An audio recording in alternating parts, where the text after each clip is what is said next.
আসসালামু আলাইকুম বন্ধুরা, ভিডিওর শুরুতেই তোমাদের সবাইকে জানাই পবিত্র মাহে রমজানের শুভেচ্ছা। আলহামদুলিল্লাহ, দেখতে দেখতে চলে আসলো আবারও একটি রমজান মাস। আজকে 19শে ফেব্রুয়ারি 2026 সালে আমাদের বাংলাদেশে প্রথম রোজা। কে কোথা থেকে আজকের প্রথম রোজাটি পালন করছো আর কে কোথা থেকে আমার ভিডিওটা দেখছো অবশ্যই কমেন্ট করে জানাও।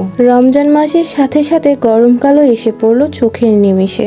আজকে অনেকদিন পর ছাদে গিয়েছিলাম, তাই ভাবলাম আমার ছাদের ভিউটা তোমাদের সাথে ছোট্ট করে একটু শেয়ার করি। আশা করছি আজকের ভিডিওটা তোমাদের কাছেও ভালো লাগবে, দেখতে থাকো। বাবা আজকে বাজার থেকে 2 রকমের খেজুর কিনে নিয়ে এসেছে। 1 কেজি খোলা খেজুর আর 1.5 কেজির মতো প্যাকেটজাতকৃত খেজুর। খেজুর 2 ধরনের হলেও সেরকম বিশেষ পার্থক্য ছিল না, তার জন্য একই জায়গায় 2 রকমের খেজুর একসাথে ঢেলে রেখে দেওয়া হলো। আমরা আবার মধ্যবিত্ত ফ্যামিলির মানুষ কিনা, তাই জন্য রোজা উপলক্ষে এই সামান্য ফল ফ্রুটই কিনে আনা হয়েছে। আর এই সামান্য ফল ফ্রুট কিনতেই প্রায় 2000 টাকার কাছাকাছি খরচ হয়ে গিয়েছে। যাই হোক, এরপর চলে আসলাম আম্মুর রান্নাঘরে। আম্মু সকালবেলাতেই ইফতারের কিছু আইটেম রেডি করে রেখেছিল। যেমনটা তোমরা দেখতেই পাচ্ছ, আলুর চপের ভিতরের পুরটা অলরেডি রেডি করে রেখেছিল আম্মু। পাশে বেগুনি বানানোর জন্য বেগুনও কেটে রেখেছিল, এখন শুধু এগুলোকে বেসনে ডিপ করে ভেজে নেবে। আম্মুর হাতের সব রান্নাই আমার ভীষণ পছন্দের, তবে আম্মুর হাতের ভাজা পোড়া খেতে আমার বেশ দারুণ লাগে। আম্মু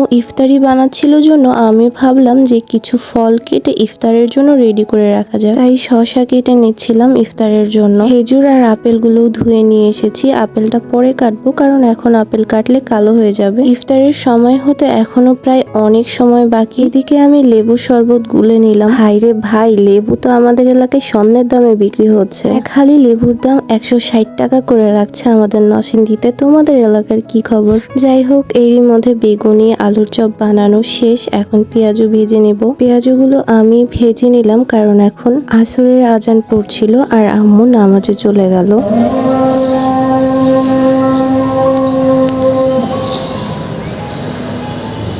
নামাজ শেষ করে আম্মু এসে চুলা থেকে বুটগুলো নামিয়ে নিল। আর ফাইনালি আজকের ইফতারি রেডি, আলহামদুলিল্লাহ।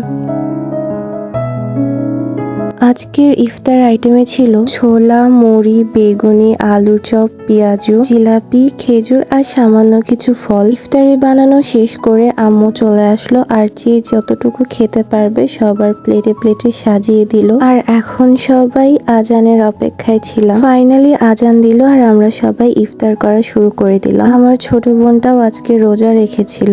সারাদিন রোজা রাখছে, আলহামদুলিল্লাহ। আমরা সবাই খুব খুশি, আমার ছোট বোন এই প্রথম একটা রোজা রাখলো। যাই হোক, আল্লাহ তাআলা এই পবিত্র মাহে রমজানে আমাদের সবাইকে বেশি বেশি করে ইবাদত বন্দেগী করার তৌফিক দান করুক, এই প্রত্যাশায় আজকের ভিডিওটা এখানেই শেষ করছি। আল্লাহ হাফেজ।